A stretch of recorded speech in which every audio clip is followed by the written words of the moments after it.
Donc bonjour à toutes et tous et bienvenue. Je Bonjour. suis Justine Chabreau. Je suis responsable de la Silver Economy au sein du Gérontopole des Pays de la Loire et j'ai le plaisir de vous accueillir sur ce webinaire qui porte sur les opportunités de financement européen, notamment dans le secteur du bien vieillir. Ce webinaire, du coup, il vous est proposé par le Gérontopole Pays de la Loire en partenariat du coup avec la région Pays de la Loire, mais aussi le ministère de l'Enseignement supérieur et de la Recherche. Ce webinaire, il est le premier d'une longue série, en tout cas on l'espère, puisque le Gérontopole organise en 2026 plusieurs webinaires sur le temps du midi. Voilà, l'idée, c'est vraiment de faciliter vos disponibilités sur ce temps, toujours entre midi et 2. À savoir qu'on a un prochain webinaire, par exemple, semaine prochaine, à savoir le 29 janvier, sur les soins palliatifs. L'idée, c'est vraiment de comprendre mieux les enjeux médicaux, sociaux et éthiques autour des soins palliatifs, quelle est l'évolution législative en cours, mais aussi les initiatives innovantes qui sont portées sur les territoires dans ce sens. Vous indiquez également que le 3 février, on a un webinaire pour vous aider à mieux comprendre les enjeux de la longévité pour voilà, vous acculturer dans ce sens. Le 12 mars, on aura le plaisir d'accueillir Benjamin Zimmer. Peut-être que certains d'entre vous le connaissent. Il viendra vous présenter son essai sur la stratégie senior pour vraiment saisir les opportunités business de la transition démographique. Et le 19 mai, également, on aura le plaisir d'accueillir Fabrice Xil qui viendra nous présenter son ouvrage sur l'éthique dans les établissements et services sanitaires, sociaux et médico-sociaux. Voilà, bien évidemment, le Gérontopole Pays de la Loire organise tout un tas d'autres événements, hein, bien évidemment, au-delà de ces webinaires. L'idée vraiment de ces webinaires entre midi et 2, c'est de vous faire monter en connaissance sur les enjeux de la longévité, vous permettre de faire prendre de la hauteur sur différents sujets et puis nourrir également vos réflexions et partenariats en territoire. Voilà, on est vraiment là-dessus. On peut vous inviter bien évidemment à consulter notre site internet. Sur la partie agenda, vous retrouvez tous nos événements. Vous indiquez qu'on a notamment en 2026 tout un tas d'événements en territoire, c'est-à-dire qu'on va se déplacer sur chacun des départements avec à chaque fois un gros temps fort pour les différents territoires. Dans le Maine-et-Loire notamment, on y sera présent le 10 février chez notre adhérent Espace et Vie. L'idée là vraiment, c'est qu'on travaille à un sujet d'expertise. Ça sera lié à la mobilité cette fois-ci. Et ensuite, on a vraiment des sessions de speed meeting qui permettent de mobiliser notre réseau et puis également de mailler le territoire voilà, entre les différents acteurs ligériens qui portent des actions en faveur du bien vieillir. Vous indiquez également que en Loire-Atlantique, ce grand temps fort se tiendra le 9 avril et en Sarthe, ça se tiendra le 18 juin. Voilà globalement pour le premier semestre. D'ailleurs, n'hésitez pas, suite à ce webinaire, également à nous faire des retours directement pour savoir si le sujet vous a plu, s'il y a d'autres sujets que vous souhaiteriez que l'on aborde au cours de cette année. Voilà, il ne faudra vraiment pas hésiter. Concernant du coup le webinaire de ce matin, l'idée c'est vraiment de pouvoir vous faire découvrir, voire pour certains, vous en apprendre davantage sur le programme Horizon Europe, qui est un programme cadre de recherche et d'innovation de l'Union européenne pour la période 2021-2027 et qui fait vraiment partie des initiatives phares de l'Union européenne pour renforcer la recherche scientifique, l'innovation technologique et la compétitivité européenne pour répondre notamment à des défis sociétaux majeurs comme ceux de la santé et donc ceux également de la prise en compte des personnes âgées et de leur bien-être sur nos territoires. L'idée, voilà, vraiment du webinaire de ce midi, c'est de pouvoir vous présenter d'une façon plus approfondie ce programme avec un focus sur le volet santé qui va davantage vous intéresser, étudier les conditions de participation, voir la liste des topics 2026-2027 et notamment les appels à projets pertinents pour le bien vieillir. Donc, on aura le décryptage notamment de 2 appels à projets qu'on a pu identifier et qui nous paraissent particulièrement intéressants en matière de présentation. Et pour les webinaires du coup de ce midi, on a le plaisir d'avoir à nos côtés Vania Rosas et Margot Buridan, qui travaillent tous deux pour le ministère de l'Enseignement supérieur et de la Recherche, et également Emma Guillemot, qui travaille pour la région Pays de la Loire et qui nous indiquera un petit peu plus quel est l'accompagnement que peut vous proposer la région Pays de la Loire pour pouvoir notamment vous aider à répondre à ce type d'appel à projet. Pour rappel, pour ceux qui viennent de nous retrouver, ce webinaire est enregistré en tout cas sur la première partie. Pour nos adhérents au Gérontopole, vous avez dû recevoir un second lien sur lequel on vous invitera à vous connecter et qui vous permettra de poser toutes vos questions à vos intervenantes et d'échanger de façon privilégiée avec elles. Voilà.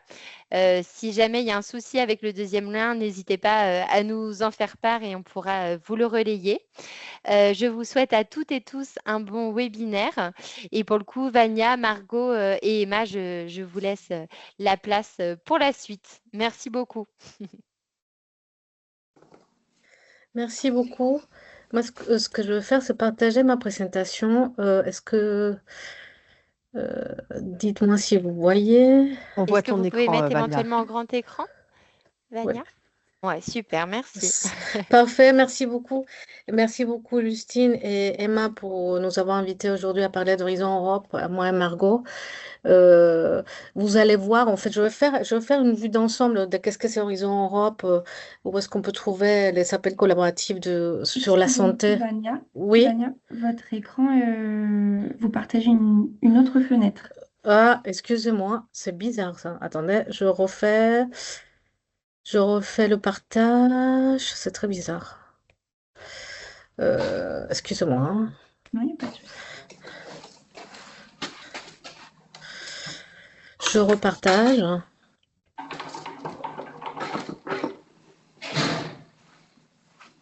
C'est bon? Oui, c'est bon. Ouais, impeccable. Ouais, merci beaucoup. Et je disais que je vais faire une vue d'ensemble de qu'est-ce que c'est Horizon Europe. Juste de commencer. Et puis, je vais vous parler de la santé, des projets collaboratifs en santé en général et les appels à projets qui sont ouverts. Effectivement, en fait, avec les gens Autopole, nous avons identifié deux appels à projets qui pourraient être intéressants, mais lisez bien les titres des appels à projets parce que je pense qu'il y a des appels à projets transversales où vous pourriez vous insérer dans le futur, dans des consortiums dans le futur pour un montage. Donc, je vais commencer pour vous présenter l'équipe du PCN Santé, le point de contact national santé. Je vais vous parler d'Horizon Europe et les clusters santé, les instruments du cluster santé et les conditions de participation, ainsi que les appels à projets 2026-2027 qui sont déjà publiés dans le programme de travail, même s'ils ne sont pas ouverts encore. Et je vais vous donner quelques ressources, quelques messages à prendre chez vous. Bon, d'abord, je vous présente l'équipe. Je coordonne le point de contact national santé au sein du ministère de la Recherche, de l'enseignement supérieur, de la recherche et de l'espace. Nous sommes 4 membres, dont 3 à 40% membres du PCN Santé. Une vision. Nous avons, Juste à écouter. excusez-moi, si les micros, est-ce qu'ils peuvent être coupés, s'il vous plaît? Merci beaucoup.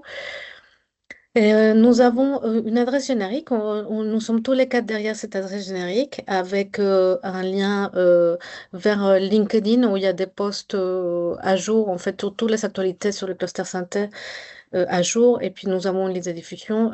Tous les liens, ils sont dans la présentation qui va être partagée. Et nous avons aussi un site web, un mini site web sur la santé que vous pouvez trouver ici avec ce QR code, avec le petit dinosaure, et où vous pouvez trouver toutes les informations sur Horizon Europe et sur les clusters santé en particulier.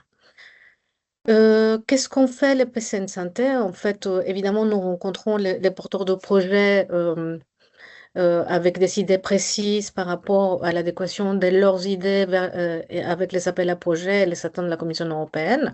Mais on fait aussi des sessions d'information comme celle d'aujourd'hui. On vous donne une vue d'ensemble de qu'est-ce que c'est les clusters santé. On peut aussi former les porteurs de projets par rapport à lire un texte d'un appel, des analyses des évaluations, pour voir quelles sont les, euh, les conditions pour les projets gagnants. En fait, qu'est-ce qui sont quelles sont les particularités des projets gagnants qui ont été financés par la Commission par rapport à certaines thématiques. On vous aide aussi à comprendre certains aspects transversaux des appels à projets comme l'éthique de la recherche. On vous informe sur d'autres financements si nous avons la connaissance d'autres financements vers la santé, et vous allez voir que dans Horizon Europe, les financements, Ils ont une partie dédiée au système de santé, mais il y a d'autres types de financement de la santé qui ne sont pas dans Horizon Europe, qui peuvent aussi vous aider à complémenter vos projets. Et puis, ce qu'on ne fait pas, en fait, spécifiquement le cluster santé, c'est d'élire ou réviser les propositions. Ce n'est pas le cas pour tous les PCN. Peut-être que Margot touchera un mot sur ça. Il y a d'autres PCN qui sont dans la capacité de lire parfois certains appels à projets, mais nous, on ne peut pas le faire. On peut pas le faire. En fait, c'est pas qu'on n'a pas envie, c'est qu'on peut pas le faire, on n'a pas le temps. Euh, Nous faisons partie d'un réseau international de points de contact nationaux, en fait, au niveau européen, aussi en dehors de l'Europe, hein, des pays associés et d'autres pays qui participent aussi à Horizon Europe. Et nous sommes en contact privilégié avec la Commission européenne, ce qui est un grand atout aussi pour former des consortiums. Je vais rentrer dans le détail de qu'est-ce que c'est Horizon Europe et les clusters santé dans Horizon Europe. Et juste pour vous dire que en fait, ça a l'air d'être très compliqué cette diapo, mais pas du tout. En fait, c'est pour vous expliquer que tous les 7 ans, l'Union décide du prochain budget global via l'élaboration du budget à long terme qu'on appelle les cadres financiers pluriannuels. Là, maintenant, on est en train de négocier les prochains cadres financiers à partir de 2028. Ces cadres financiers couvrent 7 domaines de dépenses et vous allez voir qu'Horizon Europe fait partie d'un des 40 programmes dans les 7 domaines de dépenses. Il est cette petite bulle qui est là, mais il y a d'autres, en fait, dans tous les autres, il y a des projets, des financements aussi pour la santé qui ne sont pas Horizon Europe et que peut-être dont vous avez déjà entendu parler. Horizon Europe est le 9e cadre de recherche et innovation. Il finit en 2027. Il était financé pour 95,5 milliards d'euros. Et comme Justine avait dit, pour renforcer les bases scientifiques et technologiques de l'Union, contribuer à des problématiques mondiales et concrétiser les priorités politiques stratégiques de l'Union européenne, et puis stimuler la capacité d'innovation, la compétitivité et la création d'emplois. Et comme vous voyez dans la petite graphe ici à droite, les financements des programmes cadres de recherche et innovation a beaucoup augmenté au fur et à mesure de périodes. Et aujourd'hui, on est dans Horizon Europe et en 2028, excusez-moi, en 2028, il y aura un autre programme cadre de financement qui commencera en 2028.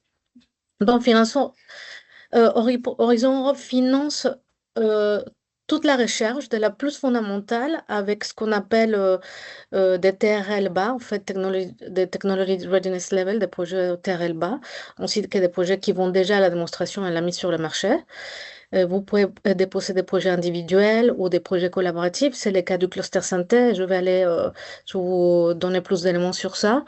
Et les projets collaboratifs, c'est des projets multipartenaires et transdisciplinaires et pour répondre à des problématiques mondiales et de compétitivité industrielle. Tout le monde peut participer. Vous avez une entité légale, vous pouvez participer à Horizon Europe. Et ça, c'est très important. C'est une question qui nous pose tout le temps, même pour des petites structures. Tout le monde peut participer et tout le monde a quelque chose à apporter à un projet collaboratif. Je vais rentrer un peu plus dans le détail de la structure d'Horizon Europe, un peu pour vous donner une vue d'ensemble d'où se situe la santé dans les projets collaboratifs. Mais en fait, la santé, on peut la trouver un peu partout. Et Horizon Europe est structuré dans 4 piliers différents. Un pilier 1, c'est la science d'excellence. Ici, on peut trouver des projets monobénéficiaires et avec un TRL très très bas. Les piliers 2, qui est le pilier qui répond à des problématiques mondiales et à la compétitivité industrielle européenne. Et puis les piliers 3, qui sont des appels à projets pour l'Europe la plus innovante. Et le pilier 4, qui est un pilier qui aide à construire des capacités dans d'autres pays européens qui ont des infrastructures un peu moins développées que d'autres pays européens. C'est un pilier qui pourrait être intéressant aussi pour la santé. Et donc, je vais me concentrer sur ces piliers numéro 2 parce que les clusters santé fait partie de ces piliers numéro 2. Mais avant de passer au détail des piliers 2 et des clusters santé, c'est important de vous dire qu'Horizon Europe répond à une logique où l'Europe définit les besoins de citoyens, c'est-à-dire il faut prendre en compte les aspects politiques derrière les appels à projets. Vous apportez la solution quand vous répondez à un appel à projet et le financement arrive si le projet proposé répond à ces besoins. Et c'est super important de prendre en compte ça parce que Horizon Europe, C'est un programme cadre, ce qu'on appelle Policy Driven. Je ne sais pas très bien si ça existe, en fait, la même expression en français, mais en tout cas, ce qui est important, c'est que il faut répondre à ces priorités européennes. Donc, les clusters synthèse se trouvent dans les piliers 2. Euh, ces thématiques dans les piliers 2, ce qu'on appelle les clusters, il s'agit de projets collaboratifs, transdisciplinaires, multidisciplinaires. La santé a eu, depuis le début d'Horizon Europe, un financement de 8,24 milliards d'euros. En fait, c'est assez conséquent, c'est très intéressant pour développer des gros projets. Mais la santé, on peut la trouver un peu partout, ce que je vous ai dit tout à l'heure, en fait, sur les projets non thématiques, sur l'innovation, sur les projets de la construction de capacité de l'espace européen de la recherche. Mais je me concentrerai sur cette partie seulement. Bon, pourquoi participer? Parce que vous avez un taux de financement qui est attractif, qui va jusqu'à 5% pour beaucoup des partenaires. Ça dépend des actions. Je vais vous donner les détails un peu plus dans mes prochaines diapositives. C'est des projets aussi qui sont longs. C'est des projets qui vous permettent de projeter dans le temps, 4-5 ans environ. Euh, vous êtes capable accélérer un développement. En fait, vous avez l'opportunité d'avancer plus rapidement parce que vous avez beaucoup d'expertise complémentaire dans un projet collaboratif d'Horizon Europe.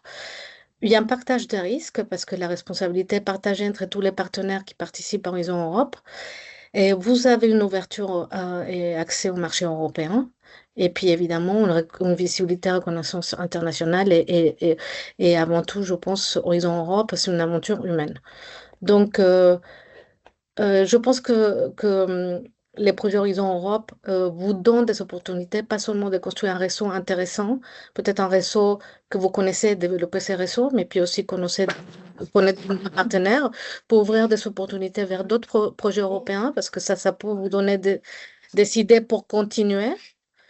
Et vous pouvez influencer l'Europe, parce que l'Europe, parfois, elle revient vers vous pour vous demander des expertises spécifiques et vous demander des conseils par rapport à ce qui doit être financé dans le futur.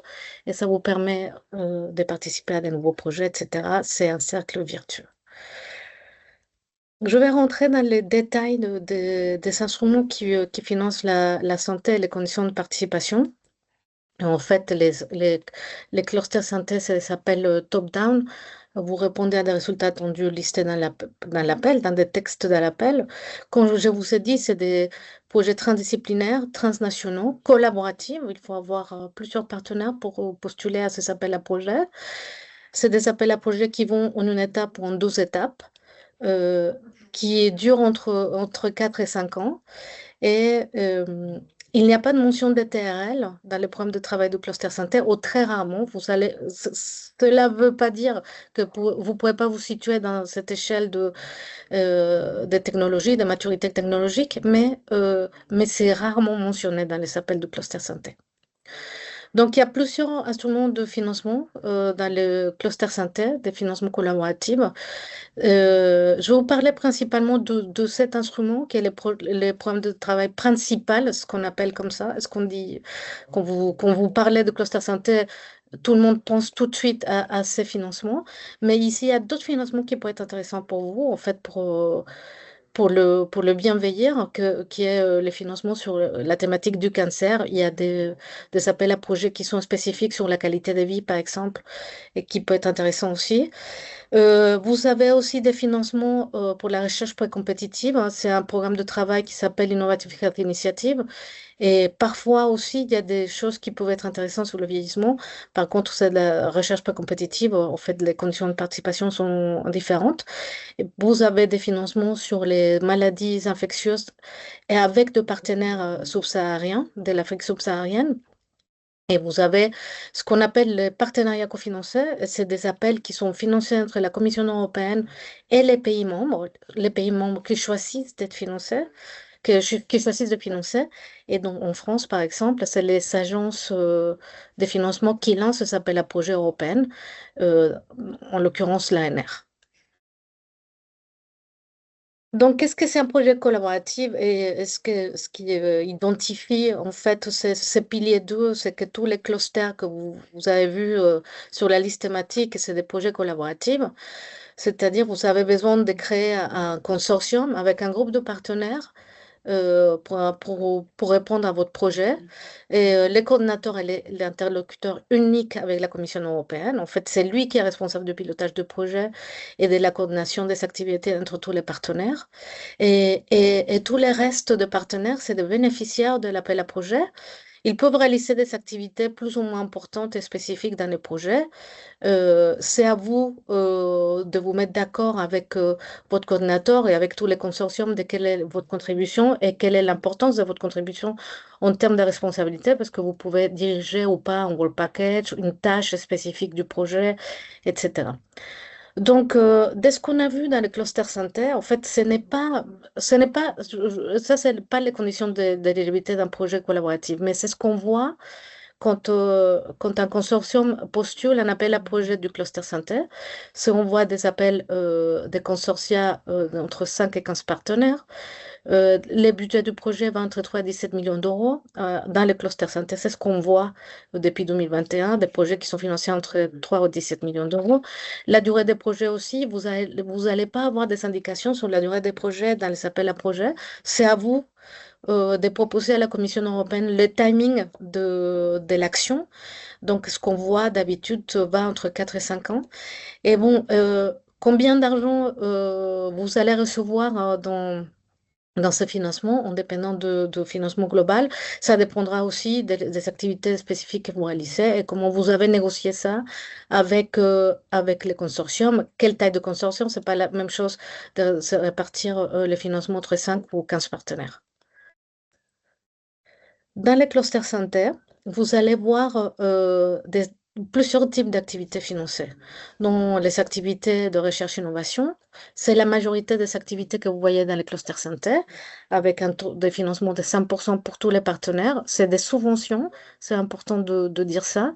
Vous avez un préfinancement de la Commission européenne pour commencer à travailler sur cet appel, et puis la Commission vous rembourse par rapport aux activités réalisées. Donc, le taux de financement est de 5% pour toutes les entités privées et publiques. Et, euh, et vous avez aussi les actions d'innovation, et ça, c'est plus des actions pour développer un prototype ou concevoir de nouveaux produits. Le taux de financement pour les entités publiques est de 5% et 70% pour les entités privées. Et vous avez aussi, il y a quelques actions d'innovation dans le cluster santé, et vous avez aussi les actions de coordination et support, dont le taux de financement est à 5%. Et ça peut être très intéressant aussi, par exemple pour les acteurs du bien vieillir, parce que ça, c'est des actions où on établit des feuilles de route, où on donne on finance des mesures pour concevoir des stratégies au niveau européen ou des infrastructures. Donc, ça peut être intéressant s'il y a quelque chose pour le vieillissement, en fait, dans le programme de travail. Et le taux de financement, c'est 5%. Vous pouvez financer des coûts de personnel permanents et non permanents, ce qui est intéressant, parce que vous pouvez vous faire rembourser pour les personnels permanents aussi, ou si vous n'avez pas de personnel pour mener l'action que vous avez proposée dans le projet, vous pouvez aussi embaucher des personnes qui soient capables de mener bien l'action. Vous pouvez financer la sous-traitance, des missions de déplacement, l'équipement en dépendant des règles d'amortissement de chaque organisme, et puis les consommables, effectivement liés à l'action directement, et puis les taux forfaitaires de 25% de coûts directs est financé aussi par la Commission européenne. Donc, comme vous allez voir sur les montants que je vous montrais tout à l'heure dans les appels à projets, dans le titre des appels à projets, et en fait, les 25% de coûts directs est inclus aussi dans le financement de la Commission européenne. Donc, pour participer, vous avez besoin au minimum de 3 entités légales indépendantes établies dans un État membre et 3 associés différents, dont au moins établies dans un État membre. Mais tout le monde peut participer, toute entité légale de tout pays peut participer. Mais cela ne veut pas dire que vous allez avoir un financement. En fait, pas tout le monde peut avoir des financements dans Horizon Europe. Et pour être éligible au financement, vous devez être un des 27 États membres. Des États associés, je vous ai mis la liste ici des États associés à Horizon Europe à jour. Un pays qui cherche l'association aujourd'hui, c'est le Maroc. Il y a une liste des appels des pays tiers qu'on considère des pays à faible et moyen revenu qui sont éligibles aussi au financement et qui est dans ces textes qui s'appelle Programme Guide Horizon Europe. Et par exemple, le Maroc fait partie de ces pays LMIC qu'on appelle. Mais il y en a d'autres, en fait. Si vous incluez dans votre consortium un de ces pays, ils sont éligibles en financement automatiquement. Et vous avez aussi la possibilité d'inclure un partenaire des États-Unis d'Amérique euh, dans le cluster santé comme partenaire et qui serait éligible au financement, Horizon Europe, sauf pour les appels de la mission cancer. Donc, quand vous voyez le programme de travail, quand je parle de programme de travail, je parle de documents qui a tous les appels à projets du cluster santé qui vont être financés pour les années 2026-2027. Mais ces programmes de travail, je vous invente 250 pages. Donc, c'est très difficile de se retrouver dans ce que vous cherchez et de lire correctement ces appels à projets. Donc, quand vous avez un programme de travail, vous avez la destination, le titre de la destination, c'est-à-dire la grande thématique en santé, et ça c'est en général pour les clusters, pour les appels des clusters en général. Vous avez le titre de la destination, qui est une description de la destination avec un état de lieu et objectif à atteindre. Et ça, dont je vous ai parlé tout à l'heure sur les priorités politiques de l'Union européenne. Vous avez une description des impacts attendus de la destination, c'est-à-dire où est-ce qu'on veut arriver à la fin d'Horizon Europe si on finance tous ces projets, qu'est-ce qu'on voudrait résoudre. Et ça, c'est marqué dans le programme de travail. Vous allez avoir toute la description. Et puis, vous avez une liste de tous les topics qui vont être financés dans cette grande thématique. Donc, vous avez les titres de topics qui commencent comme ça. Pour santé, Horizon Hair de 2026, c'est l'année de financement. Et puis, vous avez la description de l'appel. Et dans chaque texte, vous avez un petit tableau qui vous résume le montant, quel est le type d'action, c'est-à-dire s'il s'agit d'un appel RIA, CSA, etc., et des spécificités de l'appel en particulier. Et vous savez la description plus en détail de ce qu'on attend de vous, les expected outcomes, quels sont les résultats attendus des projets soumis et en réponse à ces topics, à court et moyen terme, c'est-à-dire une fois que le projet est fini, c'est ce qu'on attend. Et le scope qui vous parle de périmètre de l'action, c'est-à-dire toutes les activités spécifiques qu'il faut mener pour arriver à répondre à cet appel à projet avec des spécificités méthodologiques, par exemple, ou des activités spécifiques. Et ensuite, suite pour tous les appels à projets. Donc, ce que je vous montrais tout à l'heure, parce que je vous montrerai tout à l'heure toute la liste des appels à projets du cluster santé 2026-2027, avec les titres et les résumés, vous allez voir qu'ils sont présentés de la même façon dans le programme de travail. Et quelque chose dont je parle toujours, et je pense que c'est très important quand vous postulez un appel à projet Horizon Europe, c'est de prendre en compte les critères d'évaluation et comment ils sont évalués les projets. Et cela vous permettra de construire un projet qui est plus solide et qui a plus de chances d'aboutir.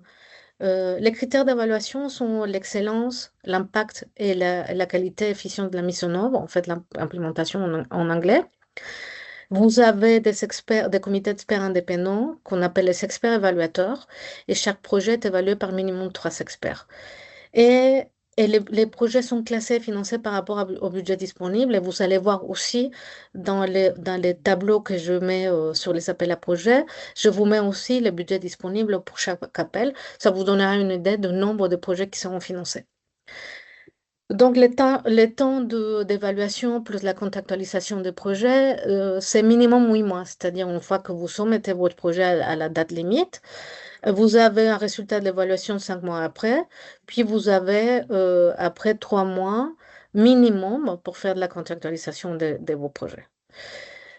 Ça, c'est plus ou moins la même chose, mais ce qui est important de dire, c'est que pour les actions aériennes, les actions de recherche et innovation, si vous avez deux projets avec score identique, c'est l'excellence qui détermine qui va être financé. En fait, c'est lui qui a le score d'excellence les plus importants. Et sinon, pour les actions d'innovation, c'est l'impact qui est déterminant pour le financement. Donc, les seuils pour l'évaluation, c'est 12 sur 15, c'est-à-dire il faut avoir au minimum 4 points sur 5 dans chaque partie pour être, pour avoir une opportunité d'être financé. Donc, bon, je vais vous partager cette diapo. Il y a beaucoup d'informations, mais c'est juste pour vous dire que nous avons analysé 280 rapports d'évaluation, ce qu'on voulait sur le cluster santé. Nous, ce qu'on voulait avoir, c'est des éléments pour les projets gagnants. Est-ce qu'il y avait des éléments qui différaient entre les projets qui étaient financés et non financés? Et on s'est rendu compte qu'il y avait des critères qui étaient plus ou moins commentés, avec des commentaires positifs et négativement. Il y a des projets qui sont très commentés en général par tous les experts évaluateurs. Ces critères, Soundness of the Concept, Pathway to Impact, Quality and Efficacy of the Work Plan. Et ça veut dire qu'il ne faut pas se tromper parce que c'est des critères qui sont commentés. Donc, si vous adressez très bien ces critères, et même si vous commencez à écrire vos projets avec ces mots-clés, Soundness of the Concept, ça va faciliter le travail des évaluateurs et ça va vous aider à mieux écrire votre projet. Puis, vous avez des commentaires qui sont très bien commentés tout le temps. Dans tous les projets financés, non financés, c'est les genres, les aspects du genre et la science ouverte. Et ça, faites attention. Si vous adressez bien à ces critères, ça veut dire que vous avez de bons points, vous auriez de bons points. Et puis, tous les critères qui sont les plus commentés de manière négative, c'est tous les aspects d'intelligence artificielle, l'analyse des risques et les études cliniques. Et donc, si vous adressez à ces critères d'une meilleure façon que d'autres projets, vous avez plus de chances d'être financé. Mais il faut faire attention à tous les critères et ça, c'est des vrais scores des projets des clusters santé qui ont été financés. Ces projets qui sont là, c'est des projets qui ont été financés. Euh, et par exemple, vous voyez les derniers projets qui étaient placés en réserve list. Il a un score d'excellence dans la section excellence des 5 et il était placé en réserve list. Donc, tous les critères sont importants parce que la partie sur la mise en œuvre, elle était mal adressée. Donc, prenez en compte ça. En fait, c'est pas que l'excellence se compte, c'est tout qui compte dans un projet Horizon Europe. Donc, je vais passer maintenant aux appels à projets 2026-2027. Je vais vous donner des éléments très, très généraux. Mais je vous mets aussi je vous mets aussi en fait les liens vers le programme de travail. Comme ça, s'il y a un appel à projet qui vous intéresse particulièrement, allez-y voir le programme de travail. Bon, nous aussi, on va faire des webinaires. En fait, on a fait des webinaires, mais on est en train de les mettre en ligne, préenregistrés sur les détails des appels à projet. Vous pouvez aller les chercher directement aussi si un appel qui vous intéresse pour 2026. Donc, comme je vous ai dit, le programme de travail du cluster santé est divisé en destinations, c'est-à-dire les 6 grandes thématiques qui intéressent l'Union européenne en termes de santé. La première thématique, c'est rester en bonne santé dans une société qui change rapidement et vivre et travailler dans un environnement favorable à la santé, lutter contre les maladies et réduire leur fardeau, garantir l'accès aux soins de santé innovants, durables et de qualité, en fait tout ce qui est le système de santé résilient, la destination sur les outils, les nouveaux outils, technologies et solutions numériques pour les systèmes de santé, pour rester en bonne santé. Et puis aussi une destination sur les secteurs santé pour le soutenir d'une façon innovante, durable et compétitive au niveau international. Donc, le programme de travail est publié. Je vous ai mis ici les liens. Mais l'ouverture des appels à projets, elle est programmée pour 10 février, pour les appels 2026. En fait, aujourd'hui, dans les portails de la Commission européenne, vous ne pouvez pas trouver encore les appels à projets, mais les détails, comme il va être publié, c'est là, dans ces documents dont je vous ai parlé de 250 pages. Et la deadline est le 16 avril pour les appels 2026. Et pour les 2027, pour les appels 2027, l'ouverture des appels à projets, c'est le 10 février 2027. Mais vous avez déjà les détails dans le programme de travail, avec une deadline le 13 avril 2027.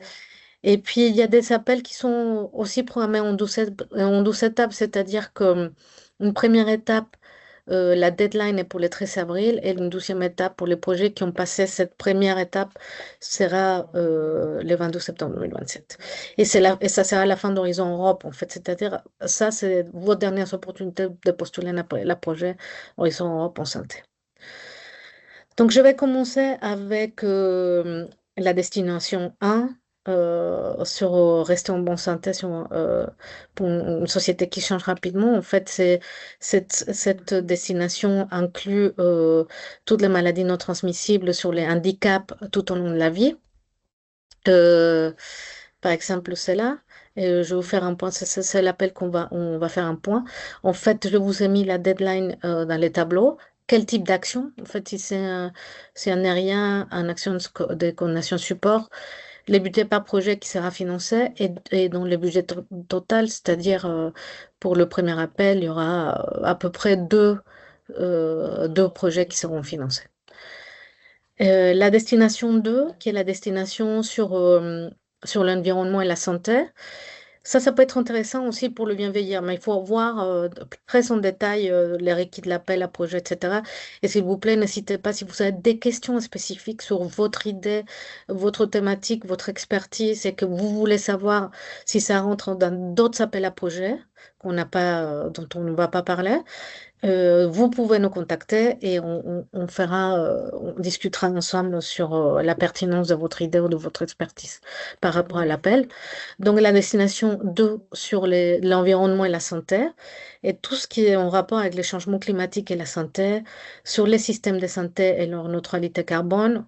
Et il y a aussi un appel sur une feuille de route européenne sur le changement climatique et la recherche en santé. Et un appel, 12 appels en 2027, une sur l'exposome et les changements climatiques, et l'autre sur les outils pour s'adapter au changement climatique et la santé. Et pour la destination 3, vous avez tout ce qui est maladie. En fait, c'est la destination qui parle de maladies spécifiques et des attentes spécifiques sur ces maladies. Donc, vous avez des appels sur les maladies transmissibles et non transmissibles, sur les maladies mentales, sur les maladies cardiovasculaires et les spécificités de genre avec des solutions d'intelligence artificielle, une feuille de route sur les maladies cardiovasculaires. Et vous avez aussi des appels en 2027 sur des molécules antivirales, vaccins et anticorps, et sur la résistance antimicrobienne et les maladies chroniques pour les jeunes. Vous avez des appels à projets sur les systèmes de santé et les maladies non transmissibles aussi en 12 étapes, ici pour 2027, et des essais cliniques pour les maladies neurogénératives. Pour la destination 4, vous avez des appels à projets sur la résilience des systèmes de santé avec des solutions de déploiement, des solutions personnalisées. C'est cet instrument dont je ne vous ai pas parlé parce que c'est la 12e fois où on voit cet instrument dans le cluster santé, mais c'est pour les acheteurs publics, pour des solutions innovantes personnalisées. Et sur la destination 5, sur les sorties et technologies digitales, notamment des appels sur les nouvelles méthodologies pour la recherche biomédicale, en fait, ce qu'on appelle New Approach Methodologies, pour tout ce qui est in vitro. Et pour les secteurs de la biotechnologie aussi, il y a un pilote en 2026 sur cette destination 5, sur la médecine régénérative et les centres d'excellence ATMP pour des biomarqueurs, pour les certifications des patients avec l'intelligence artificielle. Vous avez des appels à projets sur l'impression des tissus et cellules vivantes, sur les jumeaux numériques pour les décisions cliniques et la médecine personnalisée, sur l'intelligence artificielle pour les systèmes de santé. Et finalement, vous avez la destination 6 sur la compétitivité de l'industrie de santé. Et c'est un appel sur la réglementation pour la traduction des solutions vers les patients. Et sur des plateformes sans cellule pour les vaccins et protéines et technologies, aussi des technologies de diagnostic portatiles. Désolée, je ne sais pas quel est le bon mot. Mais bon, ça vous donne déjà une vue d'ensemble. Par exemple, cet appel, c'est une action d'innovation. Et donc, ça vous donne déjà une vue d'ensemble de ce qui va être financé dans les 2 prochaines années de Cluster Center. Et, euh, et je vais faire un petit focus sur cet appel à projet qu'on avait identifié, qui est un appel à projet dont la deadline est en 2027. Et cet appel vise à mieux comprendre, prévenir et prendre en charge les situations de handicap tout au long de la vie. Et l'idée de soutenir l'autonomie, la vie indépendante et l'inclusion sociale de toutes les personnes concernées.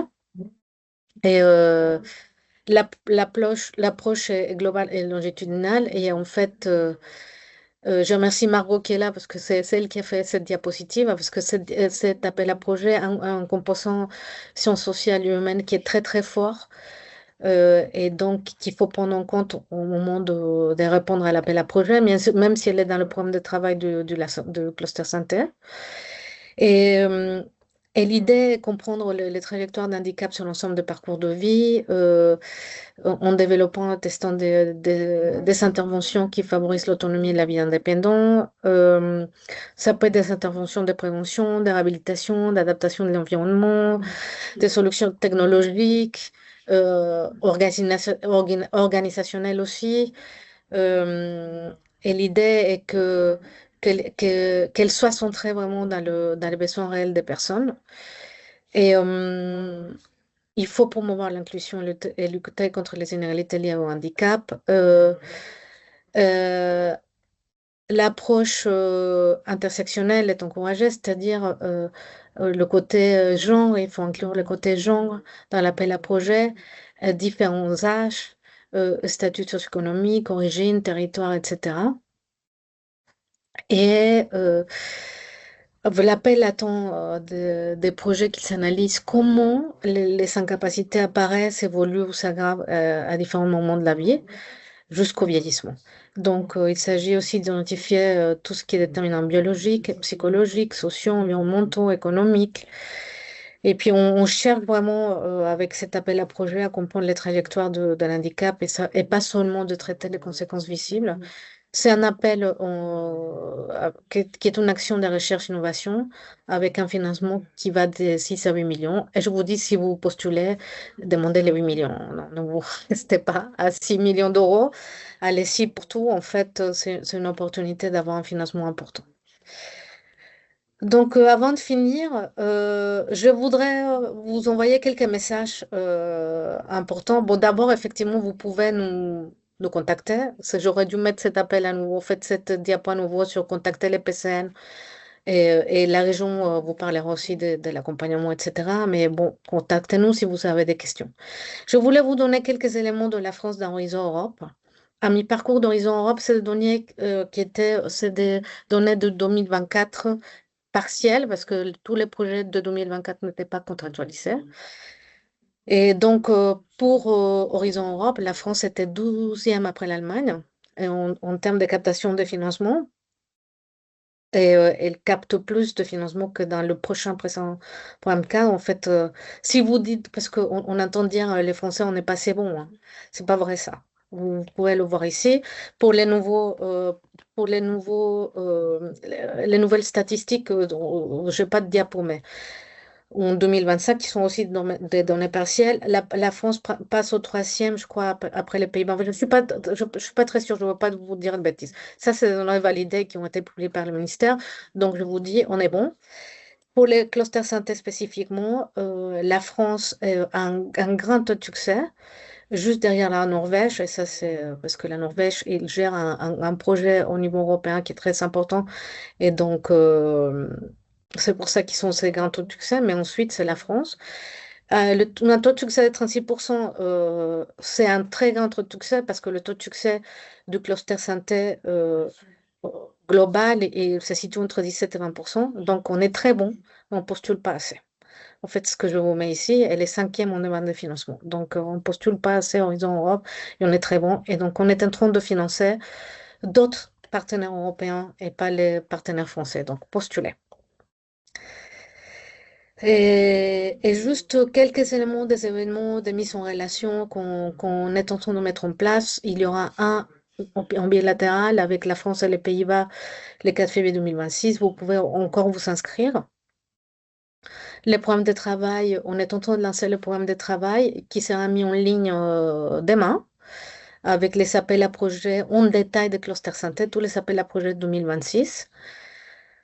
Et pour le 2027, c'est trop tôt, nous allons faire des webinaires en 2026, mais à l'automne plutôt 2026. Et puis vous avez aussi un événement de mise en relation qui est organisé entre la Commission européenne et les PCN la semaine prochaine. Et vous pouvez vous inscrire encore. Il y a des milliers de personnes de tous les pays européens qui vont postuler à tous les appels à projets du Cluster Santé 2026. Puis vous avez aussi les infos de la Commission avec les détails des appels à projets le 10 février 2026. Et je vous ai mis tous les liens ici. Et sinon, vous avez, comme je vous ai dit, un site web avec tous les détails, notre liste de diffusion.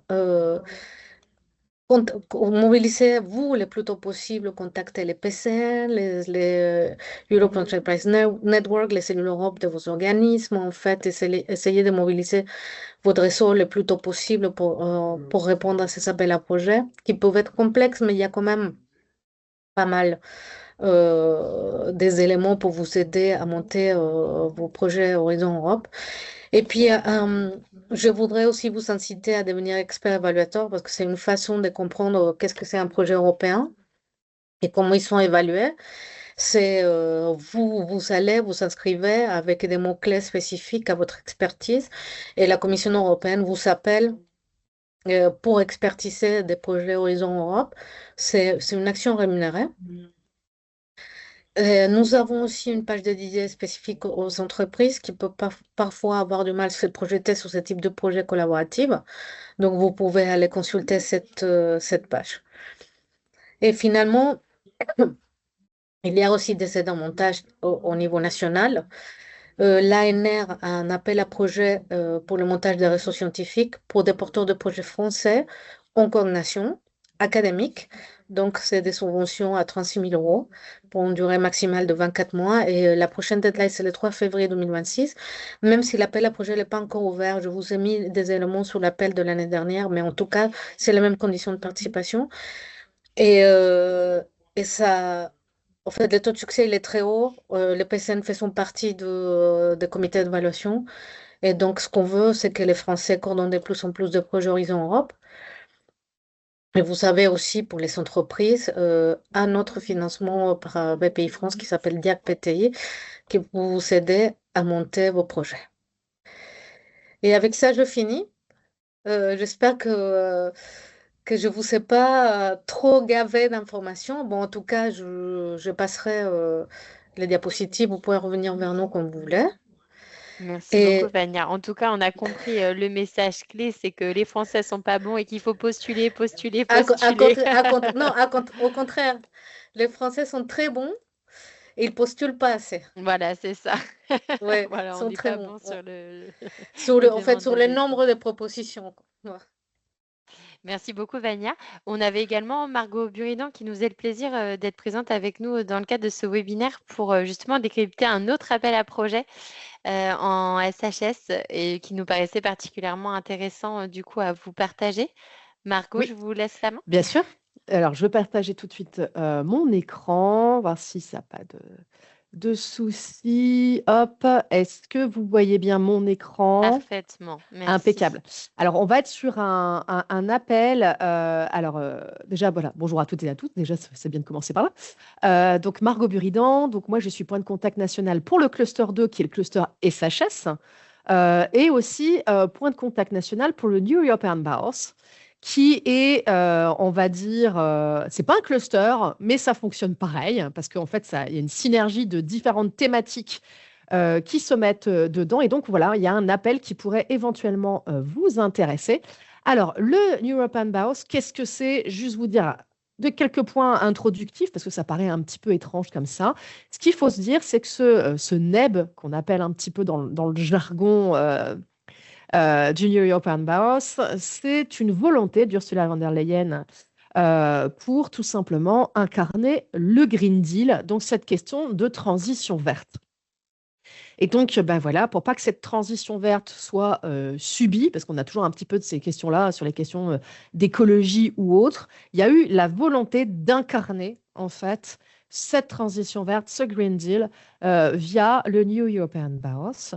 Donc, on va être sur des questions à la fois d'architecture, d'environnement bâti, mais aussi des questions plus en lien avec le vivre ensemble et comment plusieurs habitants, comment des générations puissent vivre ensemble dans des quartiers. Donc, c'est là-dessus qu'il faut le voir parce que ça va être segmenté.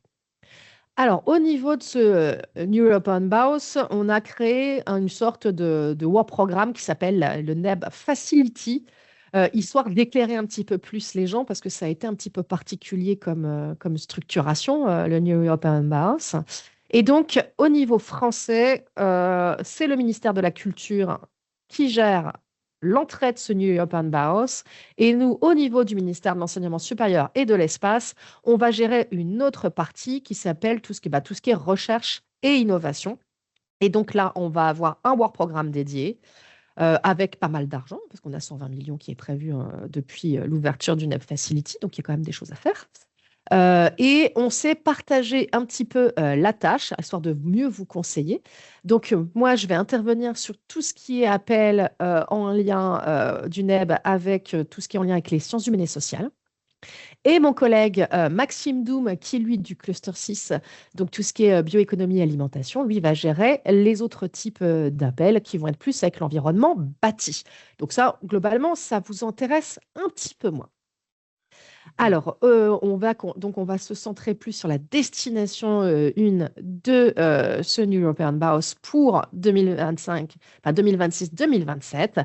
Et donc, le but dans le cadre de ce programme, c'est vraiment de travailler sur la mise en place de nouveaux modèles et des outils de gouvernance innovants permettant la durabilité et la résilience. Donc, on comprend bien l'impact, on va dire, humain de cette destination 1 et surtout, c'est qu'elle va se concentrer sur comment on peut transformer les quartiers en prenant en considération les aspects sociaux et culturels.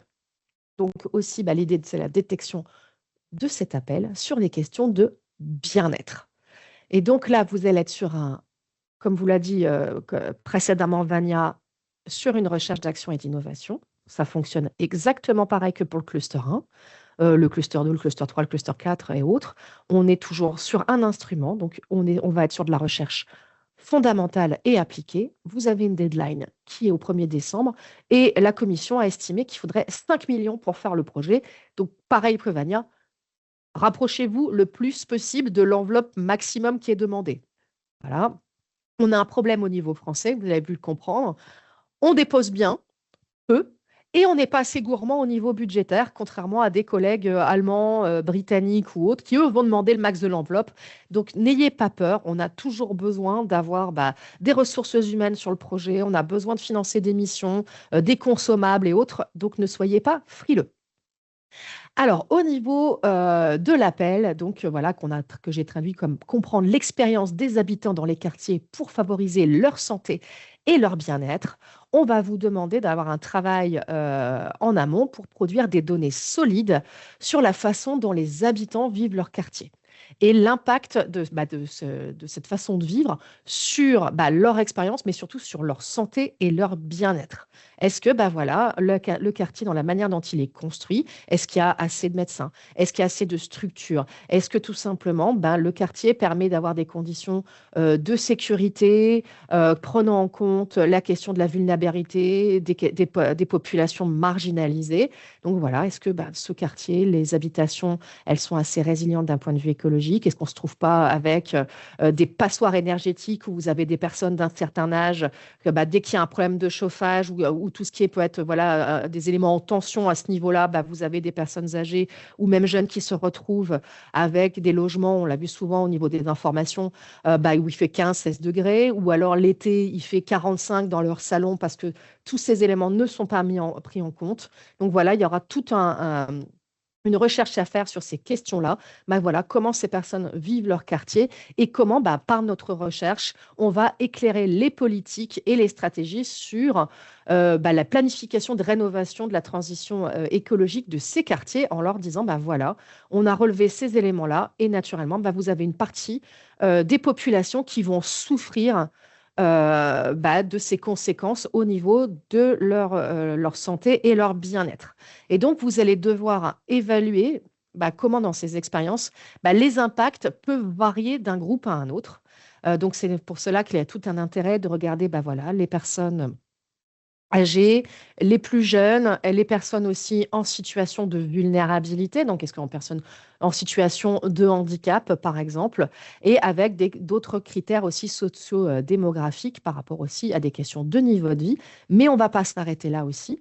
Il y aura aussi des expérimentations à faire au niveau urbain, périurbain et tout ce qui est au niveau de la ruralité et les zones côtières et insulaires afin d'avoir une cartographie de ces données, des questions de voilà comment l'expérience d'habitation, le fait d'habiter, puisse ou pas favoriser la santé ou même la défavoriser selon les données que vous allez récupérer. Et donc le but, c'est de mettre en place des recommandations sur comment on pourrait améliorer la qualité de l'environnement bâti, la question de l'accessibilité aux services publics et culturels, donc naturellement aussi sur des questions de santé, en prenant en compte toutes les caractéristiques sociales, économiques et démographiques de ces 10 quartiers. Et pour cela, on va vous demander de valider vos résultats dans au moins 3 quartiers, donc une zone urbaine, une périurbaine et une zone rurale, dans au moins 3 États membres ou pays différents. Donc, petit tips, si à chaque fois vous devez faire 3 quartiers en France, 3 quartiers, vous arrivez facilement à 9 sites pilotes. Donc voilà, donc si vous avez des questions sur cet appel, je vous invite à nous contacter via la petite slide vers notre alias. Et donc Maxime ou moi-même, ce sera plutôt moi, je vous répondrai sans souci. Et d'ailleurs, je vais vous transmettre dans le chat à l'issue de ce webinaire, nous allons mettre en place un webinaire d'information le 12 février sur les appels New European Baos. Donc, je vais vous mettre le lien pour vous inscrire dans le chat. Voilà, et je vais arrêter le partage et je vous remercie. Merci beaucoup, Margot. Je vais laisser la place du coup à Emma Guillemot, qui est chef de projet européen du coup pour la région Pays de la Loire, qui va vous expliquer pour le coup quel est l'accompagnement que peut vous proposer la région pour faciliter la réponse aussi pour les différents dépôts que vous pourriez réaliser. Et Emma, je vous laisse la main. Bonjour, merci Justine. Alors attendez, je partage mon écran. Hop, il me semble que c'était en mode présentateur. Alors, je repartage. Ta, ta, ta.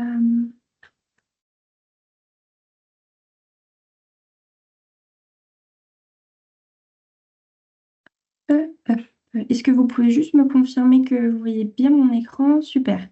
Merci. Donc, effectivement, donc, je me présente Emma Guillemot, je suis chef de projet européen à la région Pays de la Loire. Et je vais vous présenter ici rapidement l'accompagnement qui est proposé par la région sur ces différents sujets européens que vous ont présentés les collègues juste avant. Donc, je suis membre, moi personnellement, du service projets territoriaux et européens, qui est composé d'une équipe assez pluridisciplinaire où on a des experts en santé, des experts en aménagement du territoire, en développement local, mais également des experts plutôt en projets européens. Et notre rôle, ça va vraiment être de vous informer, de vous accompagner. Quand je dis vous, ça va être les acteurs du territoire des Pays de la Loire pour capter ces financements européens, ces différents financements des appels à projets qu'on vient de vous présenter. Donc notre rôle, nos missions, elles se traduisent concrètement en l'organisation de sessions d'information, donc des webinaires, des événements comme auxquels vous pouvez assister aujourd'hui, Et également l'animation plutôt de réseaux. Donc, par exemple, on pourrait plus tard imaginer un réseau santé qui n'est pas effectif, mais voilà, l'animation de réseaux sur des thématiques particulières pour les acteurs de la région. On a également des missions de représentation de la région, pardon, dans les instances nationales et européennes. Et donc, ce qui peut être d'intérêt stratégique pour vous, ça va être notre rôle dans les groupes de travail nationaux Horizon Europe. Donc, comme vous l'aurez compris, Horizon Europe, c'est le programme de travail qu'on vient de vous présenter pour la recherche et l'innovation. Et donc, ces groupes de travail nationaux, ils rassemblent les principaux acteurs sur un sujet donné. Donc, par exemple, nous, à la région Pays de la Loire, on va être membre du groupe de travail national santé, mais également d'autres groupes qui nous vous intéressent peut-être particulièrement, notamment sur la culture, le climat, l'environnement. Mais donc, au sein du GTN Santé, voilà, nous sommes en relation avec les principaux acteurs nationaux sur ce sujet. Et ce qui est intéressant, c'est que nous pouvons avoir connaissance en avant-première en fait des futurs programmes de travail. Donc, on peut se faire le relais des opportunités de financement à venir sur le territoire. On peut également, à l'inverse, faire remonter des besoins spécifiques. Donc, si vous revenez vers nous en nous disant, voilà, on a tel besoin sur la santé, on peut l'évoquer au sein de ce groupe de travail national et pourquoi pas le proposer à la Commission européenne pour de futurs appels à projets. Ce qui est aussi intéressant, c'est qu'on peut vous mettre en relation avec des partenaires français ou européens dans le cas où vous souhaitez vous impliquer dans un des appels à projets qu'on vient de vous présenter ou dans un autre. Voilà, il y a la possibilité de diffuser une recherche de partenaires. Donc, ça peut être intéressant pour vous. Et puis, voilà, vous indiquez aussi ce qui est intéressant, c'est qu'on a accès à des ressources clés sur les sujets européens, telles que Roxane et Vania, qui sont présentes aujourd'hui et qui ont vraiment l'expertise sur le détail des appels à projets de la Commission européenne. Donc voilà pour notre rôle dans les groupes de travail nationaux. Et une de nos autres missions au sein de la région Pays de la Loire et de mon service, ça va être de vous aider dans le montage de vos candidatures. Donc premièrement avec des actions plutôt de veille ciblées sur les appels à projets adaptés à votre problématique. Donc là aujourd'hui avec Justine, nous avions parcouru les différents programmes de travail et puis sélectionné 2 appels à projets qui pourraient être d'intérêt pour vous. Bah voilà, on peut réeffectuer ce travail au cas par cas en bilatéral. On peut également vous accompagner plutôt au décryptage de la candidature, comme viennent de le faire nos collègues du ministère, et comme je vous l'ai dit, dans la recherche de partenaires, si vous souhaitez vous impliquer. On a également quelque chose qui peut vous intéresser, c'est un dispositif d'accompagnement au montage. Donc là, c'est ma slide suivante. Voilà. Donc, au sein de la région, on a développé ce dispositif qui s'appelle Influence européenne et qui est à destination des acteurs du territoire Pays de la Loire uniquement. Ça, c'est quand même important de le préciser. Et donc, ce dispositif, il consiste en la prise en charge à 100% par la région d'heures de consultance d'un cabinet de conseil qui est expert dans le montage de candidatures. Donc, la prestation du cabinet, elle va être vraiment adaptée à vos besoins, c'est sur mesure. Voilà, vous pouvez demander au cabinet de vous aider dans la rédaction, dans la relecture, dans l'élaboration d'une partie stratégique du dossier. Ça peut être le plan de financement, le rétro-planning des actions, etc. Également, vous aider dans la recherche de partenaires si nous n'avons pas pu débloquer certains contacts. Voilà, parfois, certains cabinets experts dans le montage de candidatures européennes peuvent venir avec leur portefeuille de contacts et vous proposer des contacts. Et puis, ils peuvent également vous aider dans la consolidation des pièces administratives, puisque voilà, on sait que ces candidatures européennes, c'est un gros travail, notamment administratif. Et puis, ils peuvent aller jusqu'au dépôt en ligne de votre candidature sur la plateforme européenne. Donc, cette prestation, elle est vraiment sur mesure, adaptée aux besoins du porteur de projet. Ce qu'il faut savoir, c'est qu'on a trois lots thématiques qui permettent de débloquer un accompagnement, mais que la santé est bien ciblée. Donc voilà, pas de souci à se faire de ce côté. Et ce qui est aussi important à vous préciser, c'est que on, on estime, enfin, en tout cas, il y a une demande par structure et par année civile. Donc voilà, on ne peut pas obtenir 2 accompagnements par année. C'est bien une demande par structure. Ce dispositif, il sera effectif fin février, début mars. Là, on est dans la sélection, pardon, des cabinets de consultants. Donc, on est encore dans la mise en place, mais il sera bien effectif cette année. Donc, on peut se dire début mars pour être bien large. La demande, elle sera effectuée en ligne sur le site de la région Pays de la Loire avec un formulaire assez simple pour nous préciser votre projet, votre souhait d'accompagnement. Et puis nous, on pourra voir si ça correspond bien au cahier des charges du dispositif. Et puis, le cas échéant, vous proposer un accompagnement. Donc voilà, pour la région Pays de la Loire, n'hésitez pas à revenir vers moi si voilà, si vous aviez encore des questions sur ce sujet. Et puis, bon, voilà, je reste disponible et nous restons disponibles avec Justine également pour toute question. Merci.